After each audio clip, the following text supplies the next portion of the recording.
So I think you all know me, so I don't need to introduce myself. I am the director of the Scottish Centre of Tagore Studies, which is well represented today. We call it affectionately Scots, a capital S and a capital T. We're trying to celebrate the Tagore Geddes Festival as close to Patrick Geddes's birthday as possible, which is 2nd of October, which he shares with another friend of his and Tagore's, Mahatma Gandhi. Scots was established in November 2011 at Edinburgh Napier University, and in September 2020, it was registered as an autonomous charitable trust and is run by a board of illustrious trustees.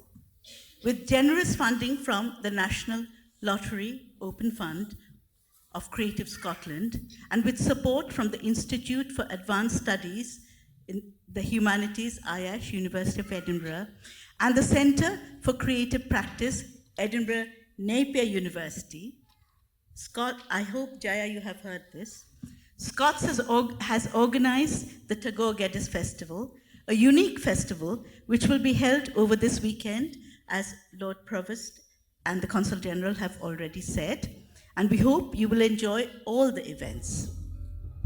In this city, where the work of Patrick Geddes, the conservation architect and town planner, are so evident, we celebrate a rare friendship between him and Rabindranath Tagore, India's national poet, whose songs today are the national anthems of two countries, India and Bangladesh, and inspired that of Sri Lanka. He was the first non-Westerner to win the Nobel Prize for Literature in 1913 and remains the only South Asian to win the Nobel Prize for Literature to date. I think we need to address that now and break it. Both Tagore and Geddes were visionaries, nation builders, peace warriors, educationists and environmentalists. And it is in the last capacity that we wish to bring to you their message, which is both relevant and urgent. Both friends introduced tree planting as a ceremonial way to show how life on Earth can only be sustained by trees. Forests, as we know, not only capture carbon dioxide, but release the oxygen all creatures need to breathe, live, and survive. They are our future.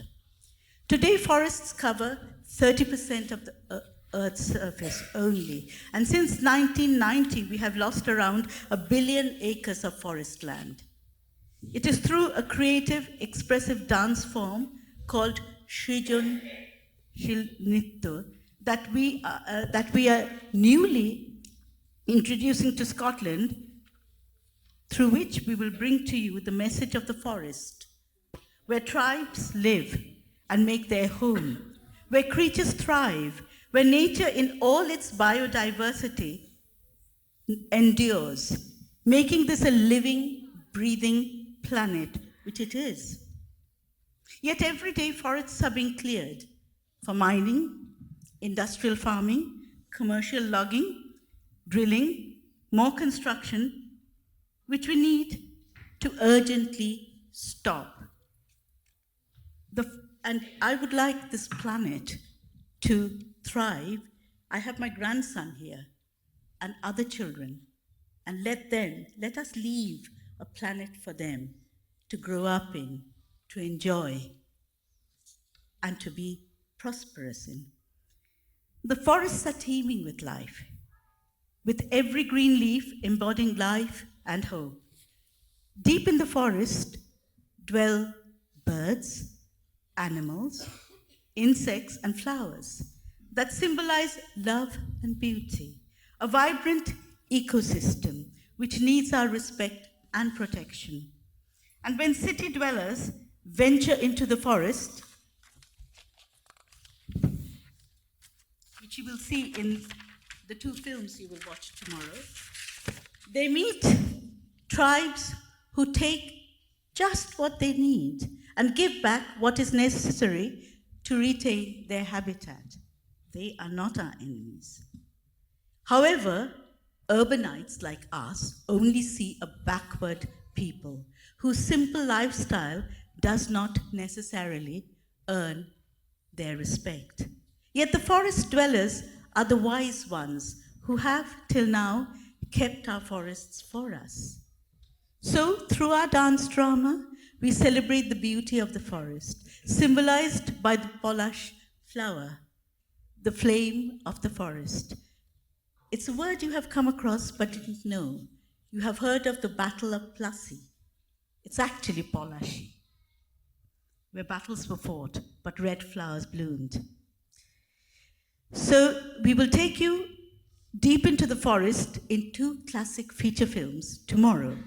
Satyajit Ray's Aranya Din Ratri, Days and Nights in the Forest, and Gautam Ghosh's Response, In the Forest Again, Abar Aranya. This will be in George Square, 50 George Square. Please come if you can. There will be refreshments there. And you will witness not just the urban-rural encounter in these films, but the urban-rural divide, which can only be bridged by what Rabindranath called the unity of all things. And Patrick Geddes saw this unity evident in the shimmering, delicate, trembling leaves which encapsulate life and hope for all of us. I will end with this reading by two sections of a poem I wrote. Deforestation. When you walk, and this is the forest speaking, when you walk beneath my boughs, they make a canopy above your gaze, so intricate that the sky appears in glimpses. And if you invade my domain, you will find your steps impeded by the foliage that flourishes between the stalwart trunks of my populace, this earth's rich heritage. You can feel the deep silence of my presence, which embraces your every alert sense. This is where the leopards lurk. The deer stand still or leap away. Here I have the fox's den, the pheasant's call, the rhino's horn, the bison herds between my bark, and birds of every hue and cry send sharp signals to all prey who slink away. Amidst my intense density, where monkeys chatter and squirrels scatter nuts and fruits, and blossoms that vie in shape and color to attract and capture the insect life that is enraptured by the habitat I provide. But you have set a tidal wave that sweeps under the forest glade, pushing my tree line back to the edges of life's brink. You have cleared me to plant cash crops. You have cleared me to graze cattle. You have cleared me to cultivate. You have cleared me to build your homes, your roads, your factories and fires, to paper walls, to write your tales, to feed your staggering race that overfills this planet's face. You have set in motion soil erosion. You have let landslides, mudslides crush. My roots that keep the earth soil porous, now removed, cause floods that flash. I hold carbon dioxide. I release your precious oxygen. You slash at your very lungs.